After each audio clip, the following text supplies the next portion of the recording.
This is 2 Esdras 8. He answered me and said, "The Most High has made this world for the sake of many, but the world to come is for the sake of few. But I will tell you a parable, Ezra, just as when you ask the earth, it will tell you that it provides very much clay from which earthenware is made, but only a little dust from which gold comes.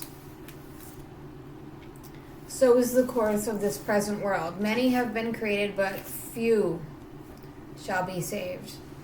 And I answered and said, "Then drink your fill of understanding, my soul, and drink wisdom, O my heart. For not of your own will did you come into the world, and against your will you depart. For you have been given only a short time to live. O Lord, who art over us, grant to thy servant that we may pray before thee, and give us seed for our heart and cultivation of our understanding, so that the fruit may be produced, by which every mortal who bears the likeness of a human being may be able to live. For thou alone dost exist, and we are a work of thy hands, as thou hast declared. And because thou dost give life to the body which is now fashioned in the womb, and dost furnish it with members, what thou hast created is preserved in the fire and water. And for 9 months in the womb which thou hast formed endures thy creation which has been created in it. But that which keeps and that which is kept shall both be kept by the keeping. And when the womb gives up again what has been created in it, thou hast commanded that from the members themselves, that is, from the breasts milk should be supplied, which is the fruit of the breasts, so that what has been fashioned may be nourished for a time. And afterwards thou wilt guide him in thy mercy. Thou hast brought him up in thy righteousness, and instructed him in thy law, and reproved him in thy wisdom. Thou wilt take away his life, for he is thy creation, and thou wilt make him live, for he is thy work. And if then thou wilt suddenly and quickly destroy him, who is with so great labor was fashioned by thy command, to what purpose was he made? And now I will speak out about all mankind, that thou knowest best.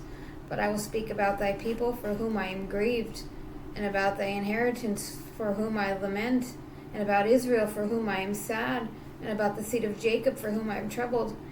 Therefore I will pray before thee for myself and for them, for I see the failings of us who dwell in the land, and I have heard of the swiftness of the judgment that is to come. Therefore hear my voice and understand my words. I will speak before thee."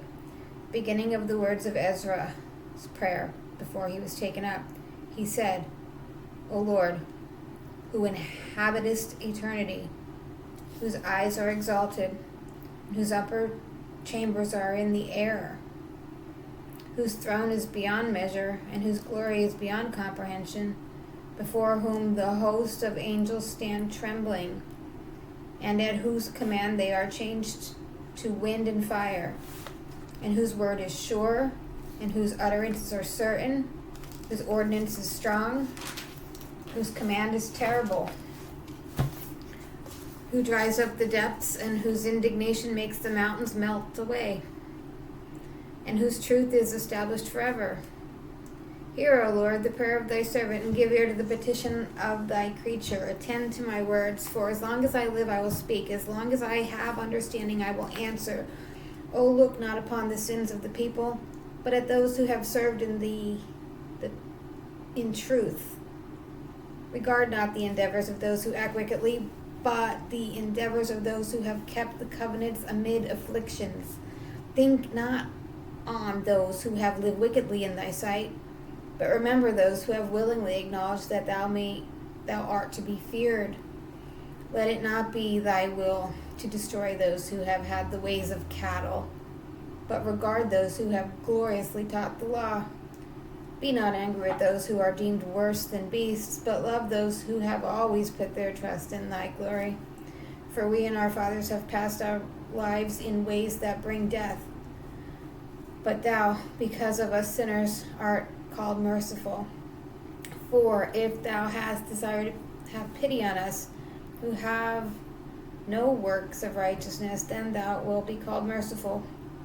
For the righteous who have many works laid up with thee shall receive their reward in consequence of their own deeds. But what is man, that thou art angry with him? Or what is a corruptible race, that thou art so bitter against it? For in truth there is no one among those who have been born who has not acted wickedly, and among those who have existed there is no one who has not transgressed. For in this, O Lord, thy righteousness and goodness will be declared, when thou art merciful to those who have no store of good works. And he answered me and said, Some things you have spoken rightly, and it will come to pass according to your words. For indeed I will not concern myself about the fashionings of those who have sinned, or about their death, their judgment, and their destruction. But I will rejoice over the creation of the righteous, over their pilgrimage also, and their salvation, and their receiving their reward. As I have spoken, therefore, so it shall be. For just as a farmer sows many seeds upon the ground and plants a multitude of seedlings, and yet not all that I have been sown will come up in due season, and not all that were planted will take root, so also those who have been sown in the world will not all be saved. I answered and said, If I have found favor before thee, let me speak. For if the farmer's seed does not come up, because it has not received thy rain in due seasons, or if it has been ruined by too much rain, and it perishes. But man who has been formed by thy hand, and is called of thy own image, because he is made like thee, and for whose sake thou hast formed all things, hast thou also made him like the farmer's seed? No, O Lord, who art over us, but spare thy people. Have mercy on thy inheritance, for thou hast mercy on thy own creation. He answered me and said, Things that are present are for those who live now. The things that are future are for those who will live hereafter. For you come far short of being able to love my creation more than I love it, but you have often compared yourselves to the unrighteous. Never do so. But even in this respect you will be praiseworthy before the Most High, because you have humbled yourself, as is becoming for you, and have not deemed yourself to be among the righteous in order to receive the greatest glory. For many miseries will affect those who inhabit the world in the last times, because they have walked in great pride. But think of your own case, and inquire concerning the glory of those who are like yourself, because it is for you that paradise is opened, the tree of life is planted, the age to come is prepared, plenty is provided, a city is built, rest is appointed, goodness is established, wisdom perfected beforehand.